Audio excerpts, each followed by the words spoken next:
Frankie Hollywood Rodriguez. I was a DJ all my life. Started out 12, 13 years old in New York City. Snuck into a nightclub with a bunch of friends of mine, and the DJ had diarrhea. That DJ was not, believe it or not. And I wound up working midnight at Electric Circus in New York. Came to Chicago and really wanted to DJ. I didn't actually have a job. Met a couple of guys. And the next thing I know, I was working in some gay nightclub out there. I swear to God. I think, and then the owner was like, "These guys really love you." And I go, "Why are they naked?" But listen, it's a true story.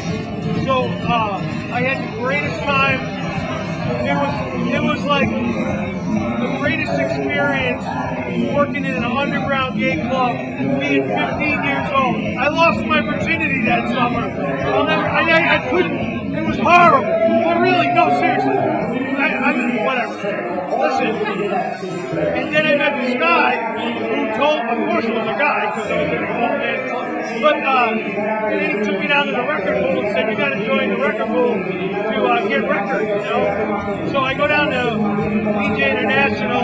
Actually, I was in another record pool before that, and it was great. It was IRS record pool, and there was 10 of us down there. Yeah, I know. And those 10 guys were, you know, Frankie Knuckles, myself, all the big DJs, Lou DeVito, Paul Weisberg.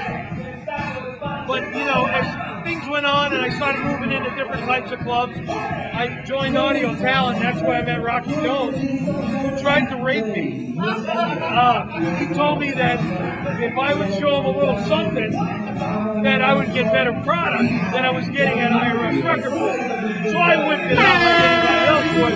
It was a little something, and the rest is no. And seriously, that's all lies. He really just wanted me to whip it out. So I did. And the next thing I know, I was getting really good service. But actually, this is a true story, and Rocky knows the story. I switched over to Audio Talent Record Pool, and Rocky took me to GCI, introduced me to Graham Armstrong, who was the program director there, and the next thing I know, I was doing mixes on the radio here in Chicago, and it was like the greatest thing in the world. So if it wasn't for Rocky taking me to WBCI and meeting Graham at that time, I would have never been on the radio. You know, GCI had us on in all sorts of weird time slots, and because of the popularity of GCI, the guys at BMX, you know, looked into that, and then I started doing guest mixes at WBMX. But it was kind of a conflict, so I had to decide, BMX or GCI. I picked BMX, and the rest is history. I became part of the Hot Mix 5, and then the Hot Mix 5 went on to different things, and we stayed at BMX.